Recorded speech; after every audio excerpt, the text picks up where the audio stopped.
പരീക്ഷകളും കാര്യങ്ങളൊക്കെ ആയിരുന്നു. പക്ഷെ പ്രതീക്ഷകളെ തെറ്റിച്ചുകൊണ്ട് എന്റെ ജേർണലിങ്ങിലെ കണക്കുകൾ ചെറുതായിട്ടൊന്ന് പിഴച്ചു.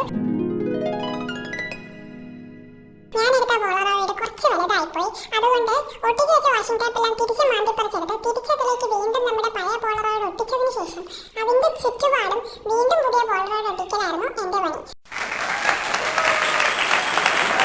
കുഞ്ഞുനാൾ മുതൽ നോക്കിക്കഴിഞ്ഞാൽ എനിക്കങ്ങനെ ക്രാഫ്റ്റിനോടൊന്നും വലിയ താല്പര്യമുള്ള കൂട്ടത്തിലായിരുന്നില്ല. പക്ഷേ വളർന്നു വന്ന സമയത്ത് ഫ്രീ ടൈമൊക്കെ കിട്ടുമ്പോൾ ഫോണൊക്കെ കുത്തി ഇങ്ങനെ ഇരിക്കുന്ന സമയം എന്തെങ്കിലുമൊക്കെ പ്രൊഡക്റ്റീവായിട്ട് ചെയ്യാമല്ലോ എന്നോർത്ത് തുടങ്ങിയ പരിപാടിയാണ് ഈ ജേർണലിങ്ങും ക്രാഫ്റ്റിങ്ങും ഒക്കെ.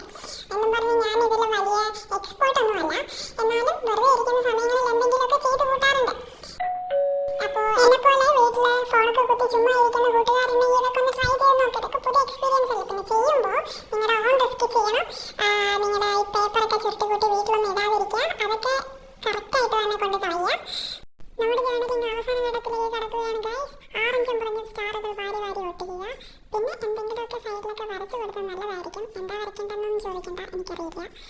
നിങ്ങൾക്ക് ഇഷ്ടമുള്ള പാറ്റേൺസൊക്കെ സൈഡിലൊക്കെ വരച്ചു കൊടുത്താൽ നല്ല ഭംഗിയുണ്ടായിരിക്കും. അപ്പോൾ ഫൈനലൊക്കെ നമുക്ക് ലാസ്റ്റ് കാണാം.